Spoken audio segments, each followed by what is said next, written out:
Okay, welcome. Um, just a little update. Last time we had our class and I forgot to press record button. So we're going to be revisiting what we learned last time. I know some of you wrote me that you were disappointed of not having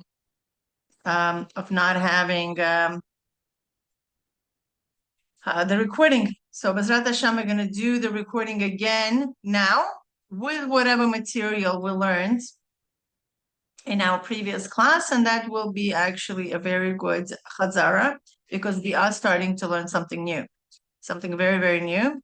And we finally, after a thorough review, we are here to actually start building all the levels of the Hahislaalus in the Nefesh Hativis. And this is definitely something very, very exciting, not to be too light about. Okay, here we are, and we're gonna begin the sharing. So you have the picture. We also, last time I did not have prepared translation for you, but now Baruch Hashem, it's all uploaded. And some of you wrote that you were able to actually go ahead and see. Anyway, so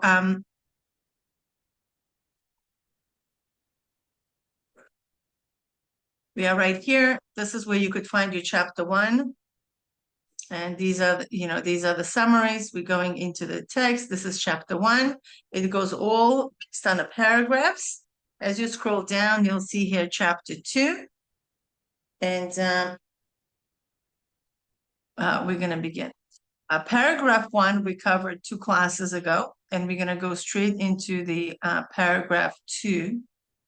Okay, as you could see, this paragraph is highlighted because this is the paragraph where we are actually going to be working with today. Okay, and in this paragraph, the Rebbe describes clearly what is the first step into the Hahislaalus. What actually happens? What the name of this? Darga, and how do we go about it? What is it?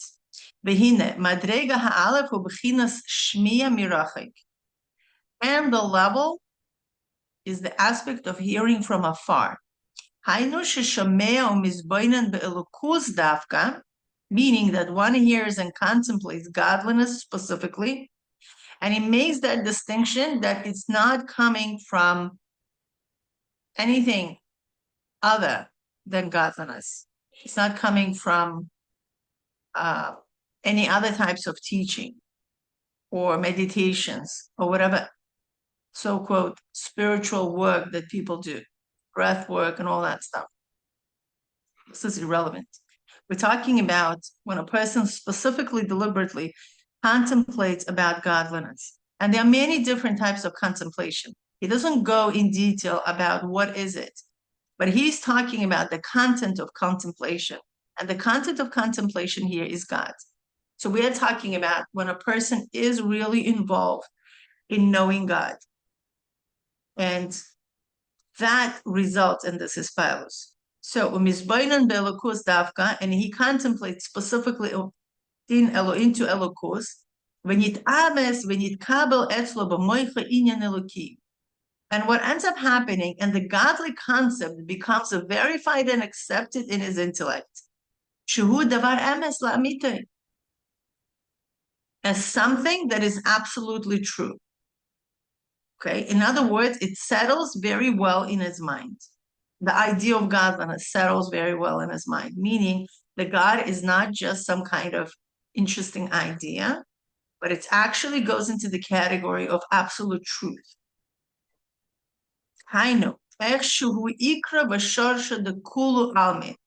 This means that he understands how godliness is the essence and the root of all worlds, and that everything before him, meaning in front of him, is considered as nothing. And through this, the preciousness of the godly matter is drawn into his intellect. And all of a sudden, he realizes that that becomes a very precious than all of the existence. Right? Because they are nothing. So what else is truly in existence? Right? Is Hashem. So if so then that's the most precious reality that a person actually could have access to. Right?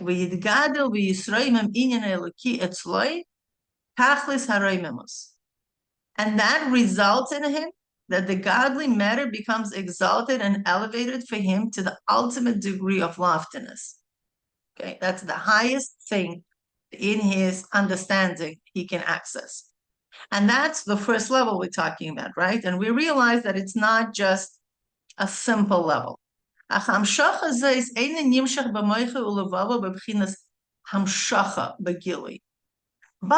the same time, that awareness, this drawing down, that manifestations of this idea, because any idea that happens in our brain is truly becomes manifested either in our feeling or in our actions, or both. Right? So that awareness that he is now realizing draws down, right, does not extend into his intellect and heart in a revealed way. Okay, but only hoda'ah, only as an acknowledgment, hoda'ah, within the intellect. Okay, ke'inyan moedim chachamim, right, Reb Meir. Similar to the idea that sages concede to Reb Meir. What does this mean? The few chachamim arguing, and one says something exceptionally wise, and the other ones agree with him. So this is the same matter. It doesn't mean that they're like, clapping up and down, or they have extended kind of hahislaalus. No, that doesn't mean that. It's an acknowledgement that you are right. Okay? So that acknowledgement is what a person is realizing, that, hey, there's a Hashem in the world, and I acknowledge that existence. Hayno hoda'ah midas tachton l'das elye. Shebe'emes hu kein the kula kamia kula chashiv. Like meaning acknowledgement from the lower das to the higher das, right? And you acknowledge that somebody is right, and you haven't realized it up until now. So that awareness is conceding that the truth is indeed so, that everything before him as nothing, as explained above. So this is the concept, this is the realization, this is the awareness that a person is actually having. And from this awareness, there is also drawn a certain measure of self-nullification, bitul, in his heart. Though this is not into his entire heart. But this is only in that which pertains to action. Right?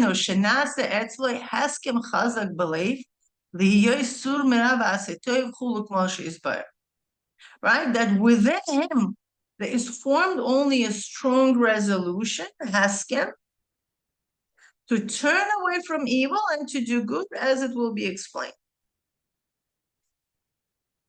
And that is hahislaalus. So what happens as a result of this type of hahislaalus? It's a first level, it's the lowest level, okay? But we still see that there's a progression. There is enough hahislaalus that a person makes such a resolution that he's going to stay away from evil and he's going to do good.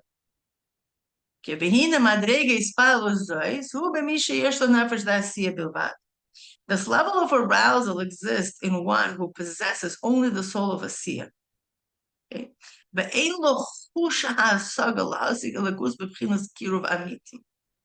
And who lacks the faculty of comprehension to grasp godliness with true closeness. Okay? So because of that limitation of his revealed source of his neshama, he is able to do it to this extent. At that level that he is capable of understanding and really feeling connection to God, that's already for somebody who has a neshama of Bria. Okay, but since that person that we are talking about doesn't have that access, okay, so he is limited with that limitation. Now, when we are talking about these limitations, and this is the conversations that we had last time, okay, we're not talking about a permanent limitation where the person is just like that and he's doomed. Even, let's say, if a person has the neshama of that. As we know that there's absolutely nothing stands in the way of Hashem, and that includes the limitation of intellect and the heart and capacity for us to understand and feel. With that being said, it's a lot of work. It's like, imagine a musician, not a musician, or an ordinary person wants to become a musician and he doesn't have properties for that, and natural properties, sensitivity to hear sounds and all that stuff. Does that mean that he's doomed? Does that mean that he has absolutely no capacity to understand and be a musician? No. It just means that he has to work harder.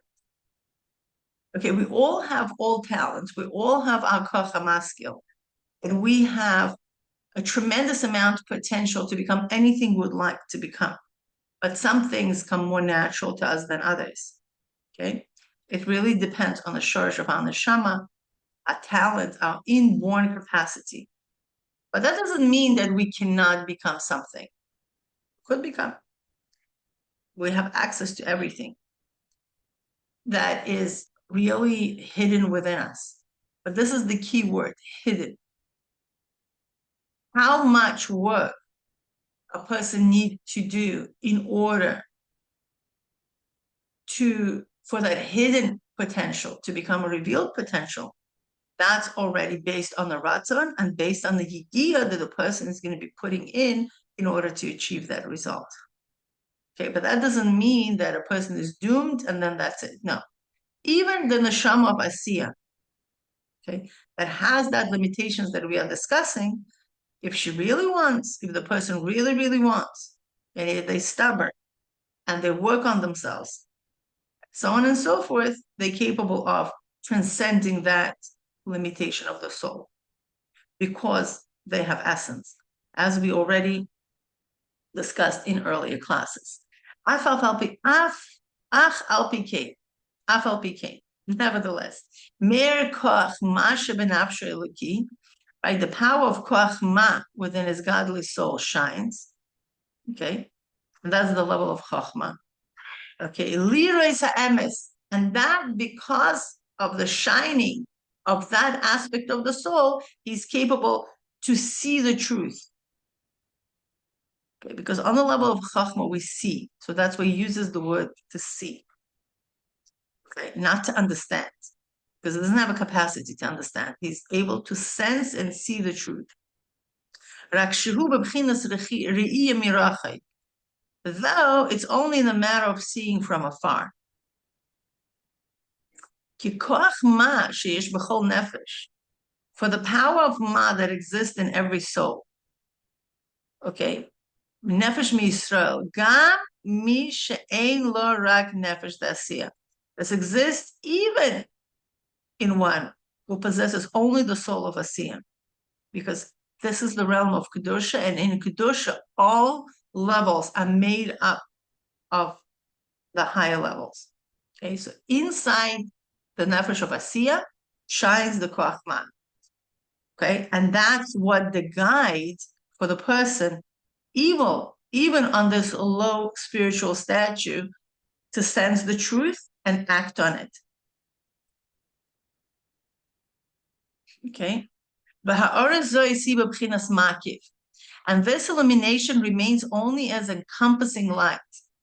Okay, bilvad b'moach. Okay, only an encompassing light in the intellect. And therefore, it is not internalized except at the very lowest level. Okay, again, that this illumination, this ha'ara, okay, remains only on the level of makif, meaning ha'ara pertaining to this koach in the intellect, and therefore it is not internalized except at the very lowest level. Hainu, b'hoda'ah shebemoach v'heskem belev.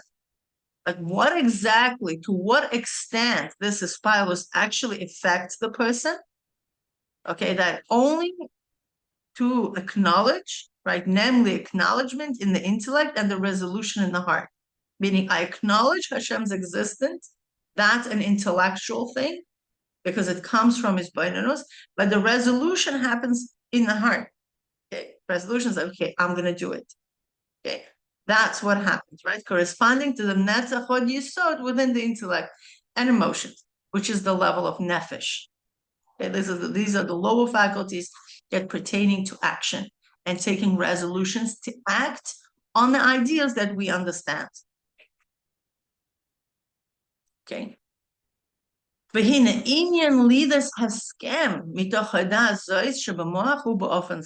now the manner in which this resolution is born from such acknowledgement in this intellect is as follows.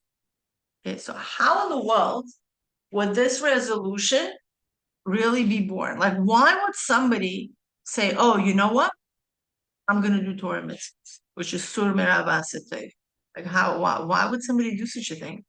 Right? There's thousands of restrictions. There's all the do's and don't do's, and like that and like this, and you have to, wake up and daven and keep the mitzvahs, and these are not simple things. Like, why in the world would a normal person engage himself in this type of activities? Like, what happened to him? So we're going to learn this, right? Hainu mitzad haroimemus sheyigdal v'yisraimem iyan elokim amoichai. Because the godly matter becomes so exalted and elevated in his intellect. Okay? So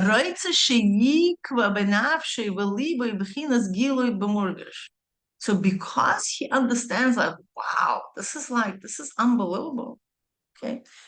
So that causes this desire that it becomes fixed within his soul and heart in a revealed, felt way. Okay, so in order for him to really feel that, that idea actually becomes permeated with, he wants that it should be felt within his heart. So what is he going to do with that if he felt in his heart? His intention is not self-pleasure or warming his own heart, like we had in Dibuk Chitzoni level. But rather he desires closeness to God. And he does not wish to remain distant.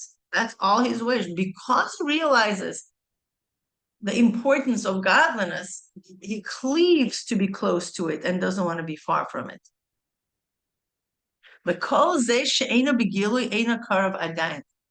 And as long as this closeness is not revealed, he's still not truly close, right? It's obvious, right? Meaning we are very, very, very close to Hashem, right? We live within Hashem's consciousness and awareness, right? But that's not revealed to us. We don't know that. I mean, Hashem is literally every single moment recreates us from nothing into what we exist. Not aware of that. So it's not to say that we are close to Hashem or far from Hashem. It's only relative to our perception at this given moment. So we may know and we may not know. Right? We may be aware, we may not be aware. Sometimes we feel close, and sometimes we feel very, very far. That's what happens in our consciousness, not in a true reality. In a true reality doesn't change the fact that we every single moment are being created from nothing into whatever we exist into, right? So we're not aware of that every single moment. Some moments we do to a certain extent, and some moments we don't. Here we're talking about as long as this closeness is not revealed, he is still not truly close. And a mitzad sherotza liskarev, v'lo niskarev, right? Since he desires to draw close, but has not actually become close. Why he hadn't come close? Mitzat hitas nafshe, due to the loneliness of his soul. Okay? Right? And the godly matter remains distant from him. The godly matter remains distant from him. He therefore asks what benefit will come to his soul from this. So that's how he feels distant from awareness of Hashem. He doesn't even understand the benefit of this awareness. What is it going to benefit him? Okay, Kmo gam b'mili de alma, right? And in the worldly matters, okay, we see the example of this in the worldly matters of a nikra machshava kara, the ein zin negeya l'shayach elav klal, right? As we see in the worldly matters, right? When one knows of something good that is not his, such as precious treasure belonging to another, or the greatness and honor of a king, since this knowledge is distance, it doesn't stir him to action. This is called cold thought, machshava kara, right? For it does not truly relate to him, right? So this level, he is in a state of a cold thought. What do you mean a cold thought, a hot thought? I mean, we don't have temperatures in our heads. What this means is that to one extent, it stirs a person. Okay? Let's say somebody says, oh, I don't know, news, right? I mean, Trump, took this, the president of Venezuela, okay, kidnapped him and brought him to Brooklyn. It's nice. I mean, but what that has to do with me? I mean, practically speaking, everybody's like reading the news and all that. They didn't read. Does this fact directly change my life? It did not. So that's, I mean, what am I going to do because of this? Nothing, right? It's not, or for example, somebody won a lottery. Okay, very nice for him. I'm very happy for them. But what this has to do with me? Right? So I don't see the relationship to me. So the same thing is as a person on this level of machshava kara, they know about the existence of God as something so remote. First of all, they acknowledge. So the good part of it, the pluses of it, that they acknowledge that there's God. They're enough excited about God to the point that they keep Torah mitzvahs. That's great. Action, right? But at the same time, the God is far from them in their perception that they don't understand the benefit. Okay, so there's a God in the world. So what? Meaning it's enough for them to connect. It's a funny level. It's enough for them to do the Torah mitzvahs, meaning they're moved enough to do Torah mitzvahs, but they are not moved enough to realize, or because they don't realize how close the matter is to them, they don't understand, appreciate God to the full extent. Okay, so that there is this, there's a gap. Okay. As a result, but because he feels, that distance, that he doesn't appreciate, that he doesn't understand what this has to do with him. As a result of this realization, shame falls upon his heart due to his awareness of his distance and his own lowliness.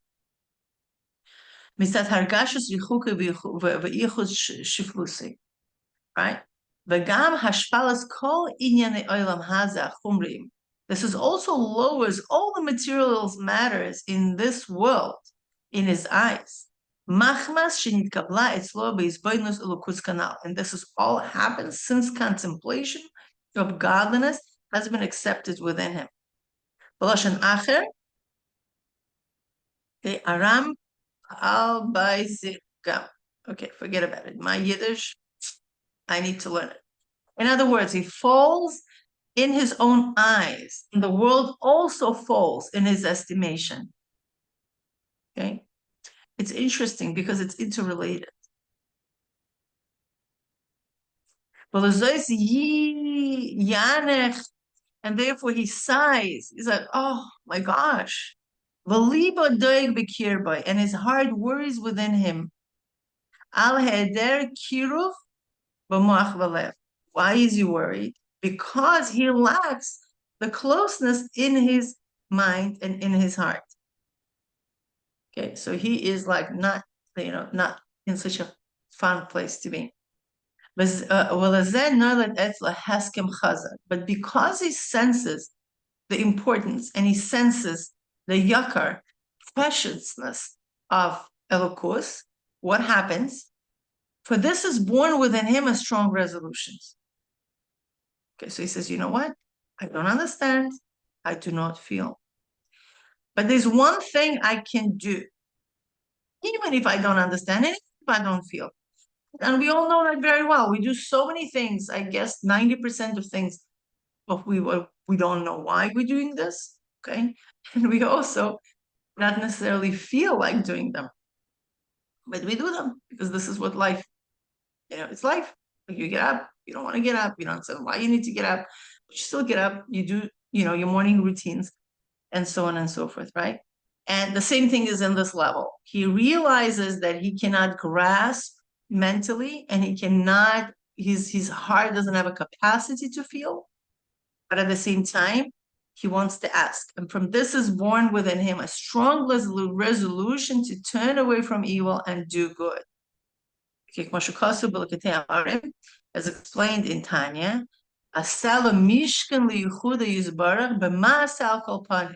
right? That since his intellectual and emotional vessels are too small to contain all this, he will at least make a dwelling for his unity through action.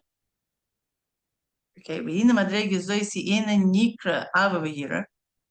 okay, and this level is not called love or fear,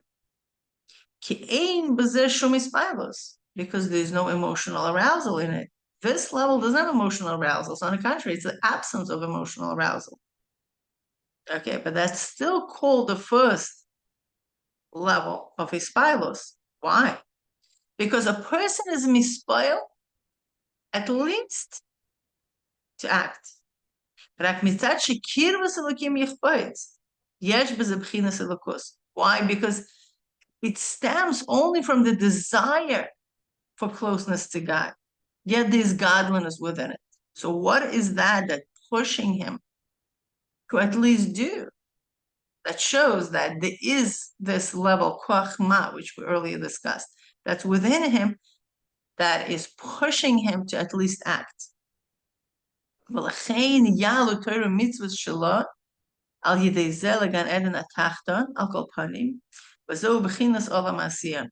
And therefore, through this, his Torah mitzvahs ascend at least to the lower Gan Eden, corresponding to the world of Asiyah. Okay, so at least he's getting to that. Okay, so this is what we actually did last time. There was definitely much more discussion and explanations, and so on and so forth. And this is a really, really beautiful level. Interestingly, but without this level, without that basic commitment beyond understanding and beyond feeling, where we truly show our commitment to Hashem. Why is it? And it's a first step, right? We can't really skip steps, because if a person's hispilus, if a person's desire to keep Torah mitzvahs comes from his understanding of Elokus, what happens when he stops understanding Elokus?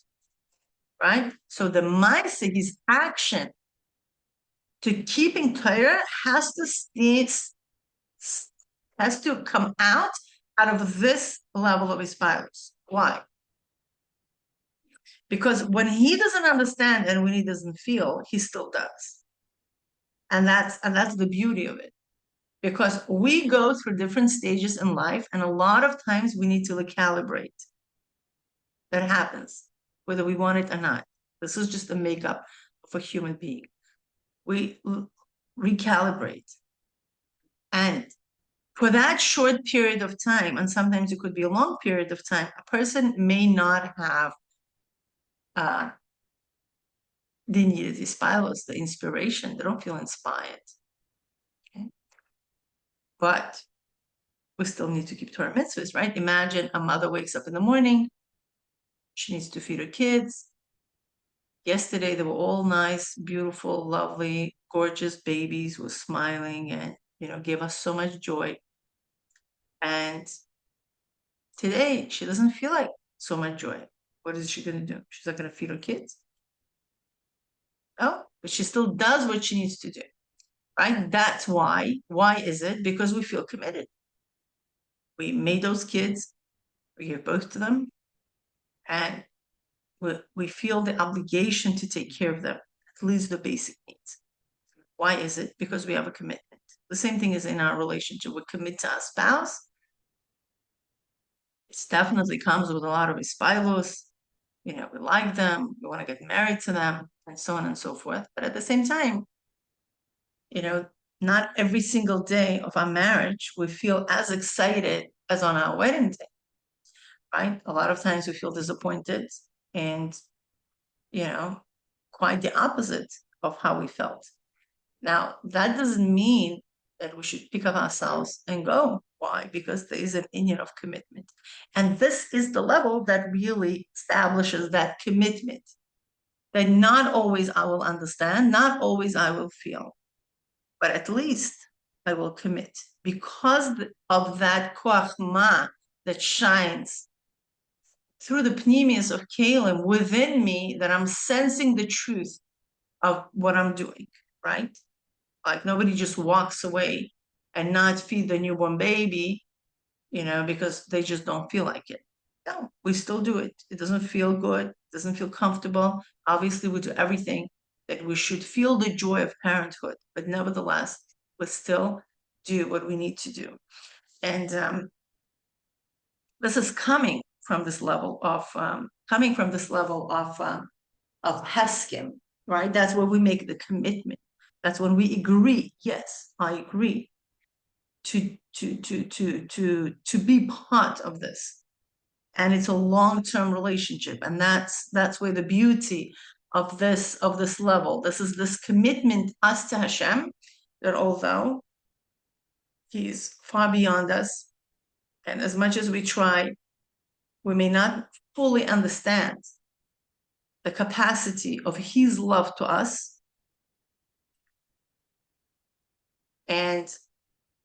but we still do. We may not really understand how is that Hashem created all this beautiful world, and how He's still one, how He hasn't changed, and all these beautiful questions, fully grasping it, but we still do. And that's our commitment that we have Hashem, and this is the first level. So the homework would be to really review this and bring out the main characteristics of this level. Okay, because when we're going to be learning next time about the second level, okay, that's already called a good thought. It's not a cold thought. It's a good thought that joins into action. Okay, it's called machshava tova shemitztarefes l'maaseh. So, and how obviously the person warms up much more. He doesn't think that the otzar, the treasure, is by somebody else, but he's the one who actually has the treasure, right? So obviously, our reaction when somebody else wins $1 million lottery versus us getting $1 million, lottery, or somebody else gives birth versus us having the Basura Tova of a birth, it's very, very different. The hislaalus is definitely much more felt, and we're going to be comparing and contrasting these two levels. Okay, so we only be able to do that when we understand the essential characteristics of the first level. What is the essential characteristics of the first level? Okay, So if there are any questions, please, this is the time to ask. And if there are no questions, we will wrap up our class.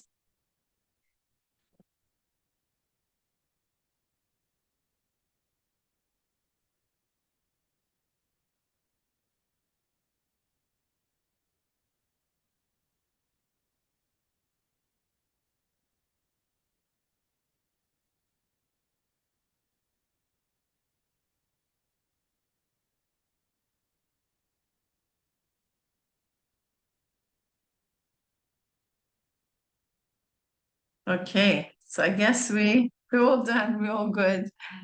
Beautiful. It was very nice having you. And B'ezrat Hashem, those who didn't have a chance to participate in a class could go ahead and listen to this recording. And any questions, even emails or to be asked in our WhatsApp group. All the best and enjoy the rest of your day.